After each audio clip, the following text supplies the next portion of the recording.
Sir, Uy, anong content natin today? pala boy. Ito nga, pinabasa yan ba? ko sa comment. Sir, anong gamit yung dashcam? Bakit ang linaw kahit sa gabi? Sana mapansin. Pagbigyan mo na yan. Vlog na natin yan. Vlog na natin yan. Tara boy. Ito na Simulan mo na mag-unboxing. Boom. What's up? Para sa nag-request, eto na yun. Vantro pala ang gamit ko. Ito yung dashcam na ginagamit ko ngayon. What's in the box? Ito yung Vantro N4 dashcam. Ito yung main camera. Record dito yung front camera, tsaka passenger. Kasama na yung foging driver. Suction cap mount. Yan yung connector sa camera. Ito naman yung data cable, 3 feet, USB Type-C. Next, mounting bracket. Car charger with built-in Type-C cable, 11.4 feet. Next box, 3M adhesive sticker. Next, rear camera. At ang rear camera cable, 20 feet. May nagtatanong kung sulit nga ba yung ganitong dashcam. Masasagot natin yan sa dulo ng video. Kaya, Vantro dashcam N4, baka naman. Importante, mahalaga. Kailangan basahin yung manual bago mo ikabit yung dashcam mo.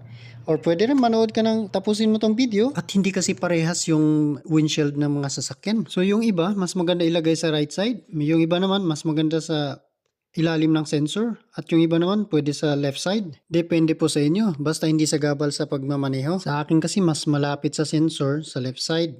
Pag-install naman ng wiring, sinisiksik ko lang siya sa gilid para hindi siya visible at hindi sagabal. Gamit yung mounting bracket, hindi ka na mahirapan pag siksik ng wire sa gilid. Dito naman, siniksik ko lang sa ilalim hanggang sa inikot ko dun sa wiring sa, yan sa ilalim. Para hindi siya sagabal pag nag-brake or naggagas ako. Ayan, sakto lang. Umabot siya sa car charger. Para sa rear camera, tuck-in natin sa ilalim ng trim ang power cable, windscreen upang invisible yung wiring at hindi masagi ng passenger. Dito naman, hatakin na ng bagya yung weather strip para madali ipasok yung wire hanggang sa kabilang door. Kapag naipasok na, pwede na ibalik uli yung weather strip. Itong sa akin kasi, tinago ko lang sa weather strip para maganda, hindi siya makita. Sa mga nagtatanong, Mazda CX-5 nga pala yung sasakyan ko. Kaya ganito yung style niya. Takit inuli hanggang sa likuran. Ayan, malinis. Gaya ng sinabi ko, basahin ka agad yung quick start guide para hindi kayo magkamali ng wiring. So, yung wire sa likod, mas mahaba pa. Ang ginawa ko, dito ko na lang i-insert.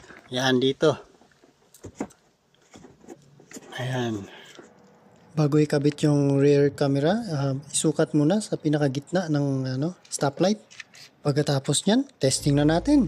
Unang-una pala, sa settings pala yung date and time. So napapansin nyo, green pa yung screen niya. Hindi ko pa kasi natanggal yung film, yung cover ng lens. So pag natanggal mo na, sobrang linaw. Now, balikan natin yung nagtatanong kanina kung sulit nga ba ang dashcam na to. Oo, sulit dahil ito yung magliligtas sa'yo kapag may accident na hindi inaasahan. Meron kang crucial evidence. Nakakatulong din ito kapag sa unfair traffic tickets. Record mo din ang mga hit and run incidents at may record mo din ang mga scenic routes or mga interesting road trip kasama ang pamilya. Mayroon palang recommended si Vantro tungkol sa microSD, dapat 32GB to 512GB with a speed rating of ultra high speed or U3 or higher. Pwede yung Samsung brand basta may U3. Note, kapag ang nakadisplay naman sa SD card ay SD card error, kailangan lang i-format para maging compatible. So nakita nyo na yung gaano kalina yung day drive. Ito naman yung night drive.